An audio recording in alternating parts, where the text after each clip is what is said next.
મિત્રો, જો તમારા રીંગણમાં નાકું આવું થઈ રહ્યું હોય એનો મતલબ છે થ્રિપ્સનો અટેક થઈ ગયો છે. હવે થ્રિપ્સનો અટેક પહેલા પાંદડા પર થતું હોય છે, પાંદડાને કોકરવાટ કરતું હોય છે, એને પછી આવતું હોય છે ફળ પર અને આવું નાકું બગાડતી હોય છે. અને હવે જો આવું નાકું બગડી ગયું છે એનો મતલબ છે કે થોડી રાહ જોવી પડશે.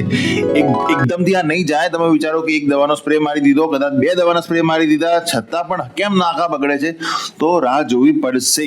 કેમ કે જે થ્રિપ્સ હોય છે ને મિત્રો, હવે થ્રિપ્સ તમારી દવાથી મરી જશે, પણ એના ઈંડા જો હોય છે ને, થ્રિપ્સ દવા પાંદડાના નીચેની બાજુમાં એના ઈંડા મુકતી હોય છે અને જ્યારે પ્યુપા અવસ્થામાં આવતા હોય છે, ઈંડાને કોઈ બી દવા નહીં મરી શકે. પણ હવે જ્યારે આ પ્યુપામાં અવસ્થા આવશે ત્યારે એ પડતા હોય છે નીચે, એટલે કે જમીન પર. હવે જમીન પર તો તમે દવા મારતા નથી, મારવી પણ ના જોઈએ. જમીન પર આપણે તો છોડ પર મારતા હોય છે. તો આ જે જમીનના પ્યુપા છે ને, એ પણ હવે બચ્ચાથી એડલ્ટ થઈને, એટલે કે મોટા થઈને પાછા પાંદડા પર આવશે. જે થ્રિપ્સ છે ને થોડી ઉડી શકે છે, એટલે પાછા પાંદડા પર આવશે. 8-10 દિવસ પછી તમને પાછું લાગશે કે આની દવાની અસર તો સારી થઈ, પણ પાછું આવી ગયું. તો થ્રિપ્સ વારે આવતી હોય છે. જે બચ્ચા હોય છે, જે નથી મરતા, એ જ પાછા મોટા થઈને પાછું નુકસાન કરતા હોય છે, પાછું નાકું બગાડતી હોય છે.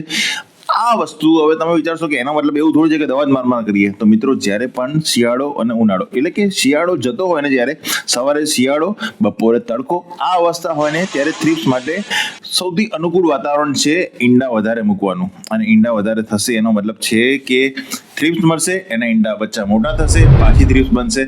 આ ચકેડું ચાલતું રહેશે અને નુકસાન કરતું રહેશે. મિત્રો, દુઃખદ વાત છે, પણ નુકસાન થતું રહેશે. એનો મતલબ છે કે કોઈ બી એક બેઝિક દવા લઈને થોડા દિવસે મારતા રહો. ઈંડા મોટા થાય એટલે એના પહેલા જ એને અટેક રોકી લો, એને મારતા રહો, તો જ આનો ઉપાય છે. આની કોઈ બી પરફેક્ટ દવા નથી કે એકવાર માર્યો અને થ્રિપ્સથી છુટકારો, જે નાકું બગડે છે એ સુધરી જશે.